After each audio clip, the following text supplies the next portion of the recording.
Assalamualaikum warahmatullahi wabarakatuh.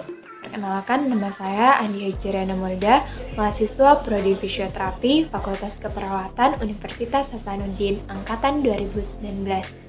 Di video kali ini, saya akan membawakan ujian praktik dasar-dasar neurologi mengenai pemeriksaan refleks patologis dan palpasi saraf superfisial. Nah, sebelumnya mari kita tahu sedikit informasi mengenai pemeriksaan tersebut. Nah, apakah itu refleks patologis? Refleks patologis adalah refleks-refleks yang tidak dapat dibangkitkan pada orang-orang sehat kecuali pada bayi dan anak kecil. Refleks patologis pada orang dewasa merupakan tanda dari lesi upper motor neuron. Adapun pemeriksaan yang akan saya lakukan nanti terkait dengan refleks patologis ialah seperti berikut. Nah, yang pertama adalah pemeriksaan refleks patologis. Sebelum melakukan pemeriksaannya, kita sebaiknya menjelaskan tujuan dan prosedur pemeriksaan terlebih dahulu. Nah, tujuan dari pemeriksaan refleks patologis ini adalah untuk mengetahui adanya lesi atau kerusakan pada upper motor neuron. Nah, pemeriksaan awal yang akan saya lakukan yakni refleks Hoffman dan Tromner. Nah, tahap awalnya itu menjelaskan kepada pasien mengenai prosedur pemeriksaan. Nah, ibu nanti saya akan menjentikan jari saya ke jari ibu. Jadi ibu cuma refleks santai saja, tidak usah tegang ya, Bu.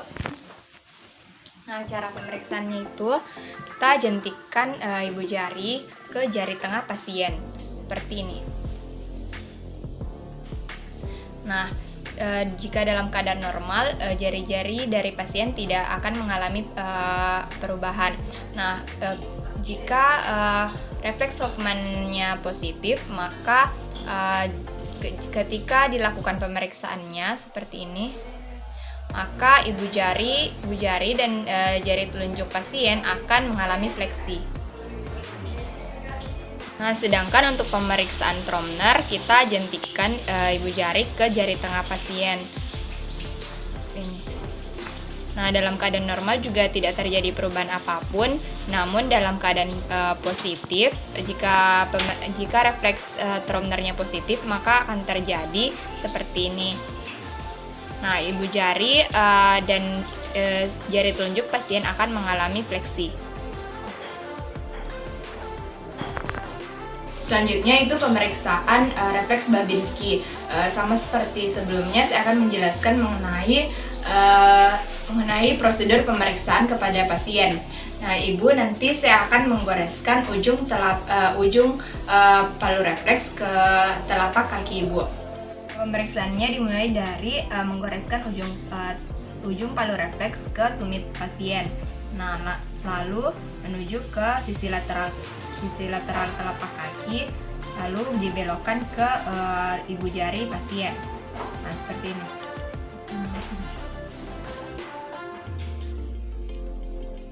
Nah, pemeriksaannya akan positif jika seperti ini.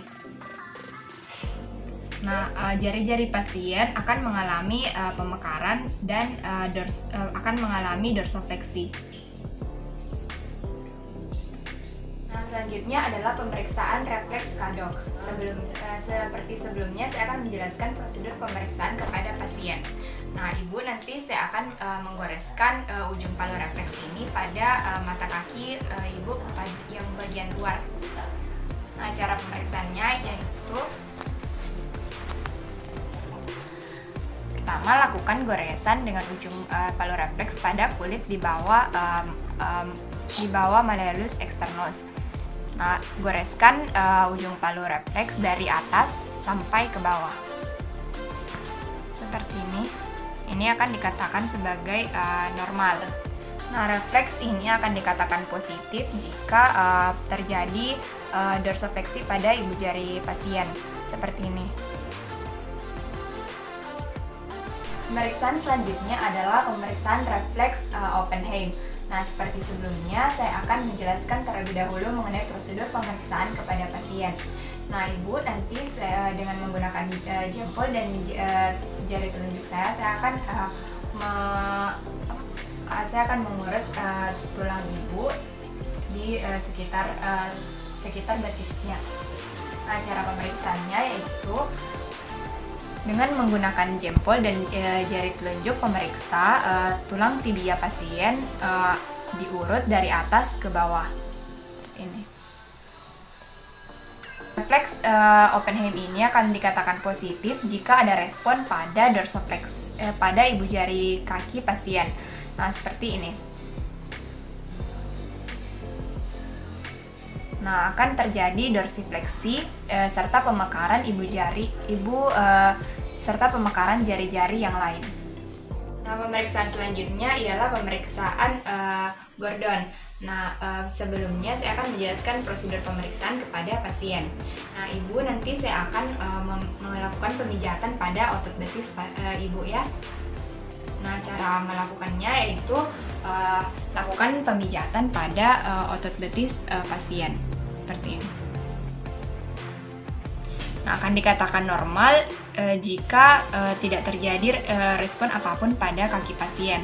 Namun, refleks Gordon ini akan positif jika ada respon dorsifleksi pada ibu jari kaki pasien seperti ini.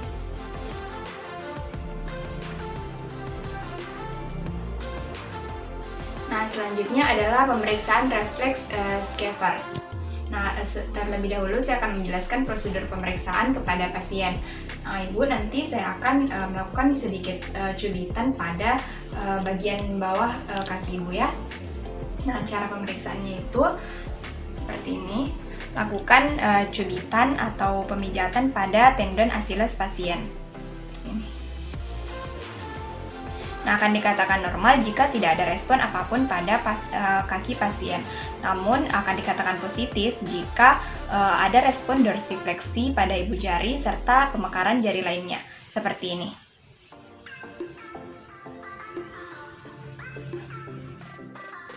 Nah, selanjutnya saya akan melakukan pemeriksaan refleks Rossolimo. Nah, terlebih dahulu saya akan menjelaskan prosedur pemeriksaan kepada pasien. Nah, ibu nanti saya akan melakukan ketukan pada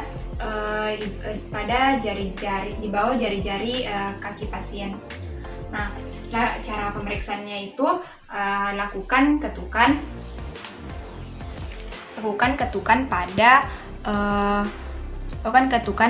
palu refleks pada telapak kaki di daerah jari-jari pasien. Nah, ini akan dikatakan normal jika tidak terjadi respon apapun pada kaki pasien. Namun, refleks Rossolimo ini akan positif jika ada timbul fleksi plantar pada jari-jari kaki pasien, seperti ini.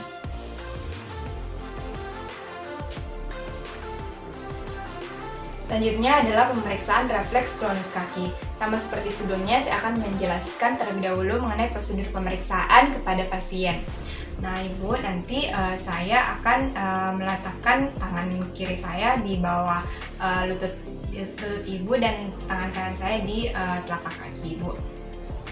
Nah, cara melakukan pemeriksaannya yaitu kaki pasien itu sedikit diangkat, kemudian tungkai bawah pasien sedikit fleksi.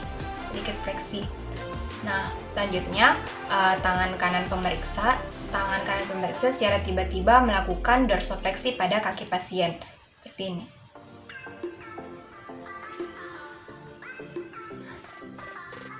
Nah, ketika dilakukan posisi dorsifleksi, ini ditahan selama beberapa menit. Nah, akan dikatakan normal jika tidak terjadi respon apapun pada kaki pasien. Nah, sedangkan akan dikatakan positif jika pemeriksaan klonus kaki ini timbul kontraksi secara berulang-ulang pada musculus gastrocnemius. Nah, dan yang terakhir adalah pemeriksaan refleks klonus patella. Seperti sebelumnya, saya akan menjelaskan terlebih dahulu mengenai prosedur pemeriksaan kepada pasien. Nah, ibu, nanti saya akan meletakkan jari tangan saya di atas lutut ibu. Nah, cara pemeriksaannya itu Patella pasien dipegang oleh pemeriksa di antara jempol dan telunjuk jari tangan. Nah, kemudian secara tiba-tiba patella ini ditekan ke arah distal atau ke arah bawah seperti ini. Nah, akan dikatakan normal jika tidak terjadi respon apapun pada patella pasien. Nah, sedangkan pemeriksaan refleks klonus patella ini akan dikatakan positif jika terjadi kontraksi secara berulang-ulang pada muskulus quadriceps femoris pasien. Nah, selanjutnya ialah palpasi saraf superfisial. Yang pertama yakni nervus ulnaris. Nah, nervus ulnaris ini berasal dari akar saraf C8 sampai T1. Nervus ulnaris adalah saraf yang berjalan di dekat tulang ulna. Cara palpasinya yaitu posisikan tangan pasien 30-90 derajat, lalu temukan epikondylus medial dan geser sedikit ke arah proksimal, kemudian tekan untuk merasakan sarafnya. Nah, kemudian saraf ulnaris pada Guyon's Canal dapat dipalpasi dengan tekan saraf di antara tulang pisiformis dan hamatum. Nah, selanjutnya ialah nervus medianus. Nervus ini berasal dari akar saraf lateral cord dan medial cord. Lateral cord dari C5 sampai C7 dan medial cord dari C8 sampai T1. Cara palpasinya yaitu tekan saraf di antara palmaris longus dan flexor carpi radialis longus. Nah, di bawah tendon akan ada sarafnya. Selanjutnya ialah nervus tibialis. Nah, nervus ini merupakan cabang dari saraf skiatik. Berasal dari akar saraf L4 sampai S3. Nah, cara melakukan palpasi saraf ini yakni tekan saraf antara medial malleolus dan calcaneum. Nah, saraf itu terletak di atas terowongan tarsal. Selanjutnya ialah nervus peroneal. Nervus ini berasal dari akar saraf L4 sampai S2. Saraf ini merupakan cabang yang lebih kecil dari saraf skiatik. Cara palpasinya yaitu posisikan lutut pasien 90 derajat. Nah, lalu palpasi saraf di sekitar leher fibula, tepatnya di belakang leher fibula. Selanjutnya ialah nervus suralis. Nervus ini adalah saraf sensorik pada tungkai yang muncul dari penyatuan saraf tibialis dan saraf peroneum di tengah-tengah kaki bagian bawah. Cara palpasinya itu angkat sedikit kaki pasien, lalu palpasi saraf pada aspek medial tendon Achilles. Tekan sedikit aspek medial pada tendon Achilles tersebut. Sekian video dari saya. Mohon maaf bila ada kesalahan. Assalamualaikum warahmatullahi wabarakatuh.